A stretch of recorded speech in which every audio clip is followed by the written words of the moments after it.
I can't arrest someone for doing their job. Welcome to the final podcast, the last podcast you will ever listen to. We are your final hosts, Brian Hopper-LaGrassa and Shane. I will be making an appearance in the second season of Squid Game Smith. We are here. It is Halloween. Well, close to it. And we are reviewing Hellfest. It is time to go to an amusement park, horror themed. We are doing it. We need to find the pathways to hell. Well, we're big horror attractions. We love haunted houses. We love to be scared. We want to be fucking waterboarded. We want to be bound and tortured and buried alive. We want raped by clowns. Yeah, we want it all. We want it all. And we want it now, in the words of that Mike's not really on this episode. He's just going to be sitting here, but he wants to be fisted by a clown. So, with that said, Hellfest. This is a movie, a lot of good characters. Then there's Taylor. Whoa. She's so fucking annoying in this movie. She's annoying because her character's just like left by herself because the guy that she's like trying to hook up with just leaves her and dies. No. I was talking about the Oh, her friend Taylor. Yes. I'm sorry. I thought you meant, I forgot her name. I'm losing. No, wasn't the friend's name Taylor? The friend's name is Taylor. The main character's named Natalie. I thought you meant Natalie. No. I have no qualms with Natalie. Taylor's the weird girl that's trying to be Hayden Panettiere from Scream 4, but fails miserably in doing so. She's so fucking annoying in this movie. Got it. I have no problems with any of the other characters other than her. That's fair. She like gets terrified, but then like tries to like act like she's not scared at all at the same time. Yes. It's a little weird. This is very annoying. You don't like her energy. No. She starts talking about, she's like, fear is an aphrodisiac. And she's like, then you could put your penis in her vagina. In all fairness, her boyfriend was kind of toolish too. Asher? He was like, Guinness. Yeah. Yeah, he was kind of a nothing burger of a character. I do like the premise of this, and I do like the atmosphere of the haunt. I think it's actually very well done. So like, if this is a real haunt and like someone is in the mask chasing you throughout the theme park, terrifying. Yeah. So this is a big theme park and you're getting lost among the crowd and you still see that same person. Creepy mask.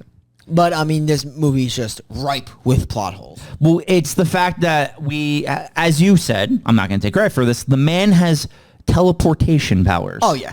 Oh, this man is literally everywhere. It's unruly. Yeah. That's what it is. It defies logic. How did I describe it to you earlier?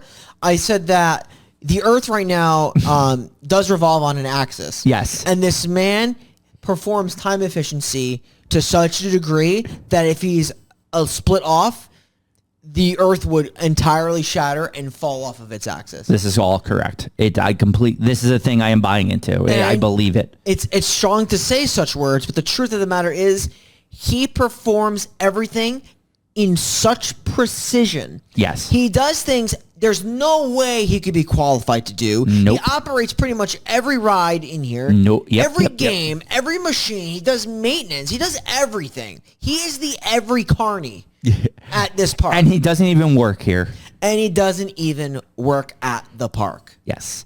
So, with that said, let's jump into the Pit of Spooky. Okay, Hellfest was released in 2018. A masked killer is loose in a traveling horror amusement park where he works the rides, the games, performs maintenance, manages to scare everyone, and all at the same time. This film was directed by Gregory Plotkin, and it stars Amy Forsythe as Natalie, Rain Edwards as Brooke, Stephen Conroy as the Other, Bex Taylor Claus as Taylor, Christian James as Quinn, Matt Mercurio as Asher, and Robbie Adel as Gavin. Those are all the kids that go to the park, and the Other is the name of the killer guy. Yes. The killer. So we're gonna open at a different theme park, and we're gonna see the killer hunt, stalk, and murder a girl. He's gonna hang her up in the haunted attraction. So when I saw this for the first time, I thought, okay, well, this guy's just hanging everybody up there, but I think those are other props. Yeah, there's just other props. So he just hung her up as a prop. Then we cut to, what is it, like 2 years later? Mm-hmm. And we see our main characters. We got Natalie, we got Brooke, we got Quinn, And Brooke is visiting, and like everyone didn't think she was going to show up, but she's showing up because she wants to get a little bit of Gavin. You mean Natalie, right? Natalie, yeah. Natalie wants to get a little bit of Gavin.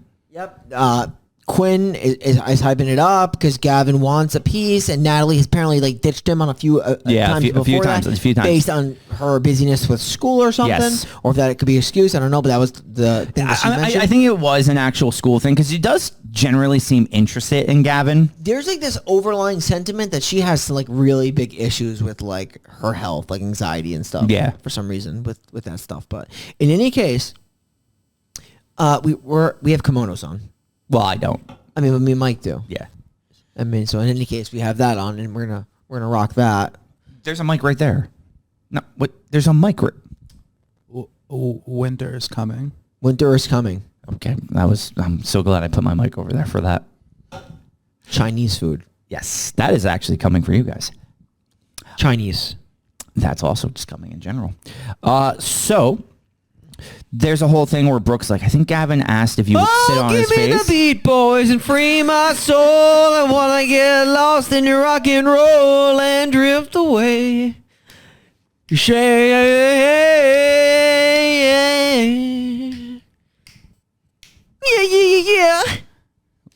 Winter is coming. This fucking guy. Yeah, so there's a whole sit on the face thing, and she seems kind of excited for it. The whole thing is Gavin got them exclusive VIP tickets to Hellfest so they can cut the lines and do everything really quickly. Yeah.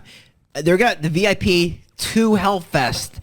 And so I think they're trying to make it like she's going to get terrified, Natalie, at Hellfest, but she's like the bravest one of everybody there. Yeah, pretty much. Right? Yeah, because there's the one thing that comes up where she kind of like stands and watches the whole time. And yeah. Yeah, so they go to Hellfest. They meet up with Gavin. Because the movie does jump right into Hellfest pretty much. There's not like a build-up. They go into it pretty quickly. And these friends are not subtle with their relationship whatsoever. No, they like are constantly pushing it. They're like together, and it's like a little awkward, but like they have a good chemistry. They do. Sure. I like their chemistry. Because they like each other. It's very evident. And everyone's like, yo, you guys fuck yet or what? Yo, you getting that puss? They're like, they just met. They're not going to do it in front of you. You smoking hog or what? You watching Daria? It's a good show. Hey, back in the 90s. That's told by Ginger too. What are we doing here? What is happening? That finger is dangerous. Just, okay. You're a shit show. You're a disaster. You have to turn the other one off. You should stop. You should just stop. Winter is coming. Are you here to ruin the episode? Is that your goal? I thought so. Okay, great. All right, talk about Blank Face. So they're at Hellfest, right? And basically, they're going to start going through the hell of the fest. No, I can't stand it. I know you planned it. Okay, sorry, I'm done. She's just like... So, one of the first haunted houses they go in, they see the masked killer. They don't know he's a masked killer, and he's chasing another girl. And then, like, they point out where the girl's hiding, and they take her. Arrow down. She's down there. The wall. And he'll grab her, and he fucking stabs her. Well, the thing is, Brooke leaves, right, because they're disturbed, but only Natalie sees this. And she's, like, staring for a while, and he, like, is looking at Natalie and looking at her. And waits, and there's a long dramatic pause. There is. Then plunges it deep. Well, she says, just do it already. Just do it already. She thinks it's a joke, and then he did it, and she's like clearly like now fucking disturbed. And could be mistaken, Shane, but he has made his next target. Yes, Natalie. he clearly has targeted Natalie. He's like, okay, Mike G's here to cause chaos. Winter is coming. I hate this guy. So moving on, after she sees this, she says that to the group. She's like, yeah, that guy is kind of sick. And then they notice that like he's like watching them from afar and following them. And they're kind of creeped out by that. Sure. So they start playing some games. I love a good game. He sucks at the game. Gavin is the worst game because the ring toss game looks like the easiest ring toss of all time. It's very easy. It's a huge fucking hula hoop, and you have to throw it through the Truly can. Just frisbee through the can. It's literally so close. And the carnies are like, you're literally a trash can. Yeah. He's like, I've never seen any. You are a maggot-filled trash can. He's like, well, I'm going to win it eventually. I'm going to keep playing. And he's just like, you're never going to win a prize here. Yeah. Go home, little boy. So he does give up eventually because then he goes and he buys Natalie a pretzel. And he's like, I think I found my hidden talent, like buying pretzels. She's like, so your hidden talent is spending money? He's like, I'm pretty good at this. I give them 5. They give me a pretzel. It works out. It's a good deal. Thing is, jokes on us, actually, because nowadays I feel like pretzels on the boardwalk are like $7, $8, $9. Yeah, everything just costs so much money. Yeah. It's sick. It's sick. I hate it all. I just hate it. Inflation. Winter is coming. No. Inflation. Okay. Thanks. Infellatio? Winter is coming. Okay, that's fucking good. So, did you ever get fellatio performed at you and like a fucking wedding or something? You got something, Mike? In a grassy knoll. Okay, Mike. Hey, Mike's got it like that. It's been a while, and I have so much fun on this podcast. You remember those girls you fucked in Amsterdam? Oh my God, it's actually been a long time since you made that joke. Oh my God. Mike is dead. You've killed Mike. I think I killed Blob too. Oh God, Blob's like Blobber. So with that said, sure. They're gonna then go into a little photo booth, Gavin and Natalie.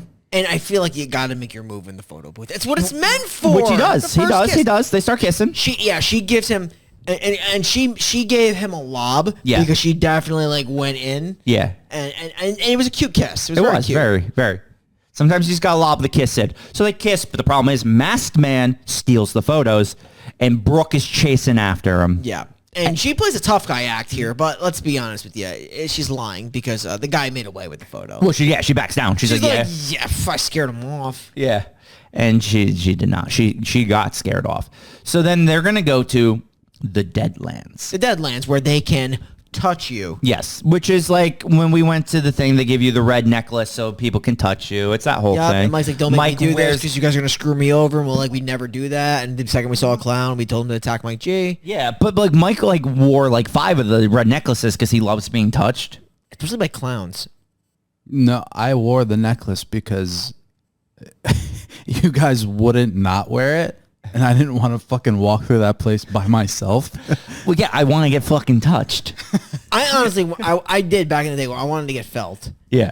I want to get felt around. Yeah. What fun is the haunt if they're not just fucking touching your shit? I wanted some guy to rock my back with a chainsaw or a mallet. Yeah. Just fucking hit me with a hammer or something. Yeah. And if you go by a forest area, there's a swamp monster coming out. Yeah, just like fucking someone put a plank on my face. But what's accurate about the haunted house in this one? There's that one that's a train. I've been through ones that have that loud train sound before. Yeah, it's spooky. So they're about to go to the Deadlands, and Gavin's like, I'm gonna go back. Just take a shit. Yeah, he's got to take a shit. But he doesn't have to take a shit. I don't want to touch trying to strike a deal. Yeah. He's not a good negotiator either. I love this scene so much. He's like, it's the end of the show, end of your show. Like, just give me one of those like stuffed animals. Like, I spent enough money here. And the guy's like, nah. Yeah. It's not. Nah, it's just like I could lose my job. Yeah. He should have just offered him another 20. He probably would have accepted it. Mm-hmm. But instead, Gavin takes the route of sneaking into the stuffed animal section.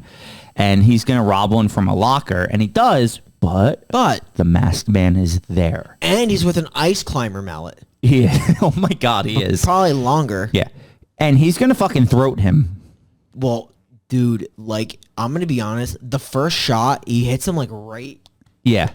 I think if not dead, your lungs got to be collapsed. Well, that's why I think he couldn't really move. Like, he was like going through it. Yeah, he was like in stasis, bro. And then he perfectly positions his head onto the... What is that game called? The mallet game. I can't think of what it's actually called. Oh, it's like the world's strongest game. Yeah. And so he Mark Henry's his head, and his head just explodes. And I was shocked because I actually thought Gavin was a main character. Me too. Yeah. And Gavin is actually the first one killed of the group. Yep. So the group is like, all right, I guess Gavin's not going to come back yet. Let's go onto the Deadlands ride. So they go, the two couples are riding together, and Natalie's now by herself. The two couples are doing what couples do, which is making out through the entire ride. Yeah. And she has to make the debate of whether or not she's going to go on. Does she go on by herself? Does she not? What do you do in this situation? Just go on by yourself. He'll catch up. Okay, well, I mean, he's not going to go on the ride with her, though. Yeah, because he's dead. But I mean, like, if he was alive, though. Yeah, no, I know. That's true. In any case, doesn't matter. Yeah, it doesn't. Like, she goes on. She does. And she can't hook up or get fellatio or get No. fingered. And why are you doing a haunted ride if you're not getting fellatio on it? Yeah, honestly, you got to just like put your fingers in holes. Yeah. On the. You just got to finger blast someone on the haunted house ride, It's right? meant to get popped in, loaded, reloaded, Matrix. Jimmy jammed, Matrix, Yeah. bondaged. All of it. Instead, Wrapped the up. ride breaks down. Stuck Classic ride fashion breaks down. And the masked man is in there because somehow he has already teleported from Gavin to her. That's the thing. Like, and you have to assume like they're close to the Deadlands, and he's like going to the opposite end of the park. We would assume, and he's in two places at the same time. Yes. Because it can't be that long if they're just getting on the ride and they're on the ride now. Like, it could not be a long Yeah, it's wait impossible. time. It's literally impossible. not a thing. So she's freaking out because this man is approaching her as the ride has stopped. And then the ride finally starts going. The group is waiting for her. And the man is just straddled over her. Yeah. Hulking man over her. He's arched like you were in that one episode that we did where you were on the butterfly bench. Oh my God, yeah. That was... A good crunch, like a good hunch. yeah, this was good. That's because my ass was going through it. That's a sentence I shouldn't have said. But... yeah, no, I would. The sitting on that butterfly bench took a lot out of me. Your ass is, I would consider it as pleasant. Yes. Some would say that ass can fart. You're a very loose butthole, though. Oh my God. This fucking guy. This is why you Right. should have went and got food. Come on, right? There's no way this dude just got a tighty. Well, I mean, like Amsterdam and then like the wedding. This is sick. This is all sick. You guys are sick. She's going through the park, and then this puke zombie shows up and pukes on her. That's the wretch zombie, yeah. Yes, it just Wretches her. it pukes on her. So she's got to get changed. Joke's on Brooke, though, because that's her shirt. Yeah, real shame. Real shame. So she's going to the bathroom to get changed. And once again, the man is now in the fucking bathroom with her. He's just always, it's like... Right time, all Yeah. the time. Like, literally always at the right place. It's insane. So she starts texting Gavin, and that's when his phone is going off in the stall next to her. Yeah, well, it's just dead Gavin. It's not Dance Gavin Dance. It's just No. dead Gavin dead. Well, isn't that band dead kind of now? Or They're touring without him. Yeah, it's a real shame. Can't be. They're pretty much dead. They're Yeah. dead Gavin dead. it's so sad. Although they just came out with a new album. It was fire. And It was fire. Yeah. I liked it a lot. Yeah, it's a great band. Great band. Yeah. So it was with Tillian, though. Like, yeah, it was right. yeah, it was with him. Yeah. But we're not talking about Dance Gavin Dance. We're talking about this bathroom scene. So this guy's freaking around. He's shaking doors really violently. Like the most violent shake of a door I've ever seen in my life. It was a strong shake. Yeah. And then he leaves. She calls security. And security's like, well, I can't do anything if he hasn't killed you or raped you. Question for you: the security guard was not going to help her. No. In the right or no? The security guard? Yeah, because I understand where he's coming from. Because she could not provide any sort of like proof, even though it's hard. But he also didn't seem like he wanted to help either. Yes. But like, I feel like he should have for one reason and one reason only. And it's something he says. The guy followed her into the bathroom. Yeah. You definitely can't do that. Like, no matter where you are. Even like, if you you're can't- scary. Yeah, exactly. Like, so that's like crossing a line where I feel like they would have to like figure something out. I feel like they wouldn't just drop it. Because she could probably go to the police and say like, hey, I was harassed in a bathroom. Like, that's like a big thing. But it does like it doesn't matter because like the guards don't do anything. The man's teleporting anyway. That's what I'm saying. Like, this guy's no joke. He's eavesdropping on this conversation, but at the same time, he's also killing somebody else in the park. Well, this is what's crazy because when she leaves the bathroom, they're like, "Oh, where's Taylor?" And she's volunteering to be executed, and now the fucking guy's in the executioner mask. Literally, he was in the bathroom, and now he's in an executioner costume, ready to execute Taylor, who's still trying to be Hayden Panettiere from Scream 4. Yeah, so it's like, how does he get from place to place? Makes no sense.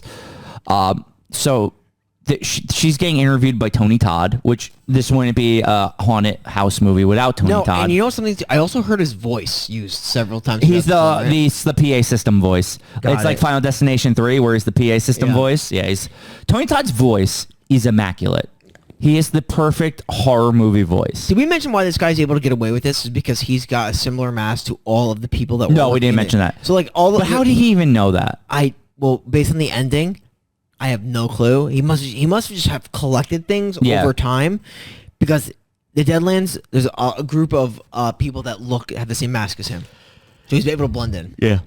Yeah, but it's like, I get that like masks are used, but how does he know that specific mask was going to be used by multiple employees that he could get away with this? It's very strange. I also think at this point we do know for certain that he has Gavin's phone. Yes, because of the bathroom scene. Yeah. So they go to watch Taylor be interviewed by Tony Todd. He's like, we have to sacrifice a virgin. And she's like, you got to look somewhere else, buddy. This pussy's been used. Yeah, she was a little annoying here. Like, she couldn't even play along. Yeah. Or whatever. But so she gets in the executioner thing. Natalie freaks out. Yeah, she starts running up, like, because she sees. It's weird the camera work here, because the camera points at his head, and she's like, oh, this isn't right. And then, like, it pans down to his feet while she's running up. So, like, am I supposed to assume as the viewer that she was able to distinguish it from the head? Or did she, like, off-screen look at the shoes before she mentioned that? Because from the camera work, you never see her shoes until she's actually running towards the stage. Yeah, I don't know. I actually don't know. I did not like the camera work in this particular scene. But in any case, she recognized The guy from the shoes. And she gets stopped by security, and then she thinks Taylor's been decapitated. It's she's pulled back and there's a fake head. Yeah, fake head. But while Taylor's behind the scenes, the actual killer then, who was the executioner, is actually trying to decapitate her, but the blade's not strong enough. So It's it the only perfect cuts crime. the back of her neck a little, and that has to fucking hurt. But it's also the perfect crime. It is. Had to hurt though. Like, imagine that. 'Cause the nape of her neck is actually slit. And Yeah. I think she's unconscious, but it wakes her back. He wakes her back up. Yeah. Kind of fixes it, and he goes for round 2. And she escapes. Escapes. Holy shit, I just realized we forgot the whole scene where Asher gets killed. Yeah, I know, because it happens right before the chopping scene, I think. Yeah, yeah. And like it's at the same time. The 3 events happen at the same time. Yeah, I completely forgot about that. So we'll just talk about that real quick just so you know how he dies. Asher's in a haunted house, and he gets separated from the group, and he gets a needle shoved through his eye. So now put this into perspective, though. He shoves this needle in Asher's eye, gets to the bathroom, and then gets to an executioner's thing. Impossible. Like, all this is happening so fast. But anyway, once Taylor escapes, she meets up, like, the group finds her, and then the guy caught up to her already, stabs her, stabs fucking Quinn, and they're just killed instantly. So am I supposed to believe that this guy has got like this master itinerary of all the days and times of all the events, and he also has to take into account that they do everything at the same moment? Because you have to like be like, he has it to the exact second that he needs to be there. Like, Yes. he is buttoned up. Yo, it's so, the whole thing is so implausible. Yeah. But, like, it's weird, though, because I enjoyed this movie despite that. No, yeah, it's definitely like a fun watch. Yeah, for sure. so my rating will reflect it overall, because I feel like I could have gave it a much higher rating if it wasn't. Not an argument, but a conversation I had with Caitlin. Yeah. About like what's more plausible, this or The Collector, because we both agree that both are pretty implausible. Yeah. I said I think that like in The Collector, he definitely is setting stuff up. Like the time window would have to be immaculate because he has stuff set up, but he's also setting up as it goes along.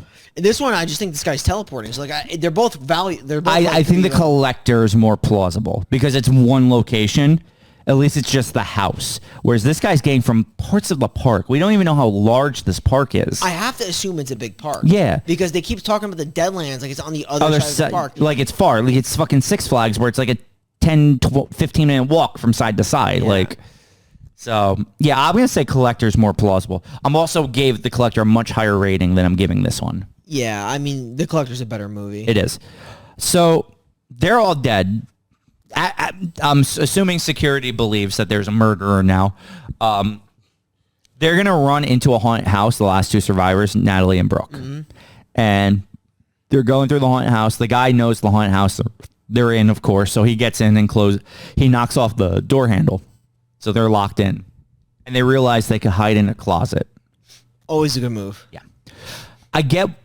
This one I kind of get it because there's the motion sensors on the floor, so they know once he trips one deeper in, they know he's past them and they could circle back, which is what they do. But when they circle back, the door handle's gone. They can't get out. Classic. And I know that at some point they're in here for a little while, and they're kind of like circumnavigating while he's in here. Is this the next part where they go into that room with all of the white faces Yes, things? yes, that's the next. kind of ever heard of the movie The Seventh Seal? That's what it reminded me of. Even though the guy, he's got like a pale face and it looks similar. I don't know. I've actually never seen that one. Grim Reaper. I'll have to check that out. It's a really old movie, but they hide with there's all these like black caped with white face creatures, and that they are hiding in two of them while this guy kind of like looks and sorts through all of them. Yeah. And what's interesting is that he leaves to try to play a trick on them. Yeah. Because there's like it'll say like there's like a voice confirmation once you leave, but he never leaves, so he keeps playing it. And then he waits in the room to see if there's movement, but they're smart. They don't move. They do play it very smart here, like you said. And then he does axe one. In the leg, which slightly cuts her. But he misses, and they Escape. and he hits one. Sorry, she. I think it's Natalie hits him. Yeah. Knocks him down. Yes. Doesn't he hit Natalie in the face with the axe too? He does. He hits her, and then that's when she's like, she tells Brooke to leave, And he goes right after Brooke. Yeah. So Brooke then gets to decide between left and right hell. Yeah. You choose your path. Choose your path. Yeah. I would always go right hell, probably. Yeah. She goes, I forgot which way she goes, to be honest. Doesn't matter. So she's going through, and she eventually gets to like the end of the hallway, and he's like right there. Yep. But Natalie had gotten up, and she started tracking them down. So she jumps out and hits him with what? What is she? I forgot what she hits him with. Oh, it's she hits him and she makes him bleed. Yeah. Right? She stabs him with a knife or something. Yeah, it's something sharp because I know that he bleeds because they show the blood pool at the end of the movie. They probably want to analyze because let's be honest, it's Hellfest. So they get out. The police show up instantly as soon as they get out, and they go to investigate. Like you said, the guy's gone. There's just a pool of blood, and they're like, "Oh, we're sorry. And he couldn't be found." They mentioned like she's like, "How do you lose somebody in a theme park full of people?"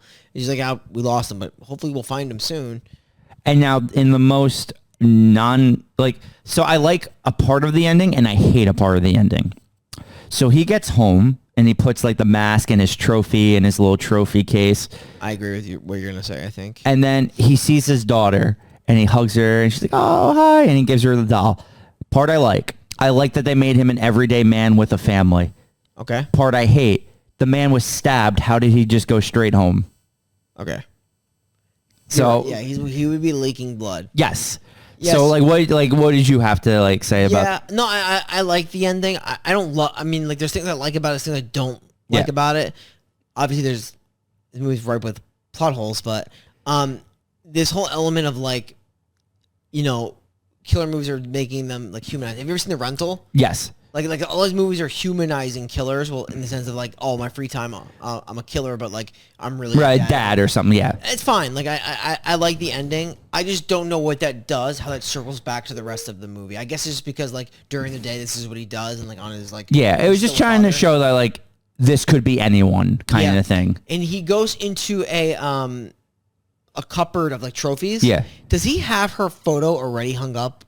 Before? It was the girl he killed at the opening photo. That's who that was. Okay. Yeah. Got it. That makes more sense. He keeps like a trophy, it looks like, of all of his kills, which I guess he could technically keep the photo booth photo because even though he didn't kill Natalie, he did kill Gavin. Yeah. So it is like, but also like, if he has a wife and kid and he just has that in the garage, wouldn't they ever question? It's like, hey, Dad, what do you keep in that thing that you won't ever let us in? He's like, that's where I keep my chainsaws and my photos of my victims. Yeah, seriously. What's in the storage box, Daddy? Like, as a kid, you're going to ask that question, and you're going to try to break in. Right, Mike? Winter is coming. With that said, that was Hellfest. Yeah. And I'll go to my review. So, this movie, like, if it was just a little bit better, like plot hole wise, it could have been a higher rating, but it was better than Halloween 3, which is why I'm going to give this one a 6. I think a 6 is a safe spot for this movie because I did enjoy it. I do think I would recommend to watch it. It is entertaining. It's a fun movie. Like, you get some good kills in it with like the needle in the eye, which we kind of glossed over, is actually a very graphic and good kill. How does Quinn die again? He just gets stabbed in the chest. Shanked, Yeah, it's but like overall, it's like if you can get past how stupid it is, how this guy's at every spot of the park. It is entertaining at its core. So I think a 6 out of 10 is a very fair rating. I also have this at a 6, Shane. I was thoroughly entertained by Hellfest. I was entertained the first time I watched it, entertained now. I don't hate this movie, even though it sounds like we ripped it the entire time. It's entertaining, and it will hold your attention. It is just so improbable that, like, although it's gruesome, and it is creepy that like a guy in an amusement park will stalk you, the improbable nature of how he commits these kind of like removes that fear. Exactly. And that takes away points from the movie. Yeah. But I mean, other than that, I thought it is like it's a young adult slasher film. Exactly, exactly. It's really what it is. Nothing much more than that. Nope. But we have to get to a little Necronomicon. And we definitely have no shortage of people to put into it. Yeah. So my initial reaction is, what's his face? Gavin. I think Gavin... Oh, definitely. With the smash with the mallet makes the most sense. Agreed. Perfect. So, Gavin, you were the reason they got into Hellfest. You were Mr. VIP. You were the special guy. The problem is just because you can get tickets doesn't mean you can win games. And sometimes you just have to accept your losses. You weren't a man who could accept your losses, though. You had to go. You had to deliver. You had to go to the back and try to steal a gift. And what'd that get you? Smashed in the goddamn face. And that is a no-no. Never split up at a haunted house. Mike G knows about that. That's how you end up with a clown. So for that, we're putting you in our Necronomicon. How does his body look in the viewing? Mike G's? No, like a smashed head. Oh, it would look pretty gross. I feel like that's got to be a closed casket. Yeah, definitely. Like, because there's no fixing a smashed head. Yeah. It's definitely a closed casket. I'm just looking at what our next movie is. And oh, baby, do we have a personal favorite of mine next? Yeah? Oh, yeah. Next week, we are doing Hell House. Okay. Should we review what we're finishing off Halloween, the last two? Yeah, why not? So we're doing Hell House next week. And then me and Brian are hitting... It's a big favorite of a lot of the horror community. It's a recent movie, Terrifier. Yeah, because they're also coming out with the second one, too. Yep, so Art the Clown, we're going to hit him. And then we're dipping back into the Rob Zombie well. Dead I am the worst terminating. We are, for Halloween, of course, reviewing the most Halloween Rob Zombie movie, 31. Which, spoiler... like most Rob Zombie movies, at least for us, kind of sucks. It's not good. Yeah. I mean, it's better than, like, Lords of Salem. No, that's Lords of Salem. You fell asleep during. 31, you won't fall asleep during it, but it's not good. But yes, next week is Hell House, a personal favorite of mine. I think it's a very scary found footage film. Which is great. I love it. I love the atmosphere. I love that it takes place in a haunted house kind of setting, so it's a very enjoyable movie. And this will be the second week in a row where I say this is the final podcast signing off, and we'll just see you at the movie title, Hell House. That's it. It is literally it's a haunted hotel converted into a haunted house. Yeah. Right?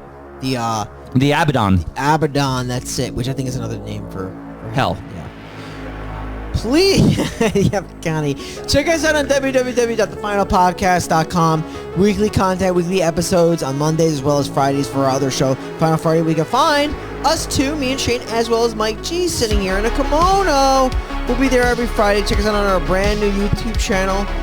And feel free to subscribe and give us a rating of 5 stars on Apple Podcasts. Thank you so much. Winter is coming.